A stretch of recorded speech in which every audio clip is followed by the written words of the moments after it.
ഇത് കേവലം ഒരു യാഥാർത്ഥ്യം മാത്രമല്ല, നാം എല്ലാവരും സന്തോഷത്തോടെ പാറി നടക്കുന്ന നമ്മുടെ കൊച്ചു വിദ്യാലയങ്ങളുടെ ഇന്നത്തെ അവസ്ഥയാണ് ഞാനിവിടെ ചൂണ്ടിക്കാട്ടുന്നത്.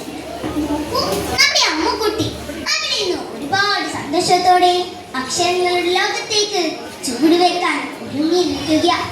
പാവം കുട്ടി, അവൾ അറിയുന്നില്ലല്ലോ അവൾ ഇന്ന് ചെല്ലെത്തുന്ന ഇടം പകയും കൊല്ലും കൊലവിളിയും ഉയരുന്ന യുദ്ധക്കളമാണ് എന്ന്. വരൂ, നമ്മൾക്കും അമ്മുവിന്റെ കൂടെ വിദ്യാലയങ്ങളുടെ വിശേഷങ്ങളൊന്ന് കണ്ടുവരാം. അമ്മിന്റെ കുട്ടി നേരത്തെ എണീറ്റു. പിന്നെ വേഗം ഒരുങ്ങിക്കോ, നമുക്ക് സ്കൂളിൽ പോകണ്ടേ. അമ്മേ, അച്ഛൻ വാങ്ങി തന്ന ഉടുപ്പൊക്കെ ഇട്ട് പോകാൻ എനിക്ക് കൊതിയാവുന്നു. പക്ഷെ അമ്മോടൊന്ന് പോരുമ്പോ ചങ്കലാവും. ഇല്ല കേട്ടോ, അതൊക്കെ എന്റെ കുട്ടിക്ക് തോന്നാം. അവിടെ ചെന്നാ എന്റെ കുട്ടിക്ക് ഒരുപാട് കൂട്ടുകാരെ കിട്ടുണ്ടോ. വാ, നമുക്ക് പോകണ്ടേ. ഹായ് അമ്മേ, അതാണോ എന്റെ സ്കൂള്? അല്ല കേട്ടോ, അത് വലിയ ചേട്ടന്മാരും ചേച്ചിമാരും സ്കൂളാ. അമ്മേ, ദേ കുറെ പോലീസ്, കുറെ ബഹളവും ഉണ്ടല്ലോ. എനിക്ക് പേടിയാകുന്നു അമ്മേ. മോൾ എന്തിനാ പേടിക്കുന്നത്?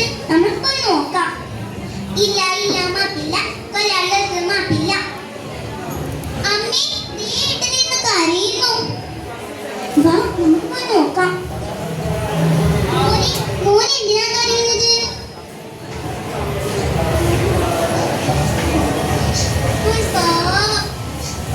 ഇവിടെ പോയി എന്നെ വിളിക്കും. ഇത് മാത്രം എന്നെ വിളിച്ചില്ല. എന്റെ ശിവദാസ്, എന്റെ കൂട്ടുകാരനോ, ഓരെല്ലാരും കൂടിയിട്ട് കൊന്നതാ. സാറേ, ഈ കുട്ടി എന്താ പറയുന്നത്? അതിലൊരു കുട്ടിന്റെ ജീവൻ എടുക്കും. പണ്ടൊക്കെ നമ്മൾ ചെങ്ങായിമാർ തമ്മിൽ ഇങ്ങനെയൊക്കെ കാട്ടുമോ? അവന്റെ പുരക്കാർക്ക് പോയി പറഞ്ഞാ മതിയില്ലേ. മാഷെ, ഇതിപ്പോ ഇവിടുത്തെ അവസ്ഥ നിങ്ങൾ അറിഞ്ഞില്ലേ? നമ്മൾ താഴെക്കര പഞ്ചായത്തിലെ ഒരു സ്കൂളിൽ വെച്ച് ഒരു കുട്ടി ഷോക്കേറ്റ് മരിച്ചു പോലും. ശിവ ശിവ, സ്കൂളിൽ വെച്ച് ഷോക്കേറ്റ്. ഇനി നമ്മളെ കുട്ടികളെ എന്ത് വിശ്വസിച്ചിട്ട് ആ സ്കൂളിലേക്ക് പറഞ്ഞയക്കുക? സ്കൂൾക്കാരെ KCB സ്കൂൾ മാനേജ്മെന്റിനെയും കുറ്റപ്പെടുത്തിക്കൊണ്ടിരിക്കല്ലേ. അധ്യാപകരുടെ അശ്രദ്ധ, KCB ഉത്തരവാദിത്തമില്ലായ്മ എന്നൊക്കെ പറഞ്ഞ് വൈകുന്നേരമാകുമ്പോ ചാനലായ ചാനലുകളിൽ എല്ലാം അലർച്ച. അതോടെ അതും തീർന്നു. പിന്നെ സർക്കാർ വക ഒരു തുകയും കൂടി കിട്ടാൻ ആ ഫയലും അങ്ങോട്ട് അടിച്ചു. അത്ര തന്നെ. ഈശ്വര, ഇതൊക്കെ കേട്ടിട്ട് എനിക്ക് എന്റെ കുട്ടിയെ സ്കൂളിലേക്ക് പറഞ്ഞയക്കാൻ തന്നെ പേടിയാകുന്നു. നിങ്ങൾക്ക് എല്ലാവർക്കും 100-ൽ 1 വാർത്ത. മക്കളെ നഷ്ടപ്പെട്ട ആ അച്ഛനമ്മമാരുടെ വേദനയ്ക്ക് ആർക്കും ഒരു പരിഹാരം കണ്ടെത്തി കൊടുക്കാൻ കഴിയില്ല. സർക്കാർ നൽകുന്ന തുകയ്ക്കൊന്നും മക്കളെ നഷ്ടപ്പെട്ട മൂല്യത്തിന് പകരമെടുക്കാൻ കഴിയില്ല.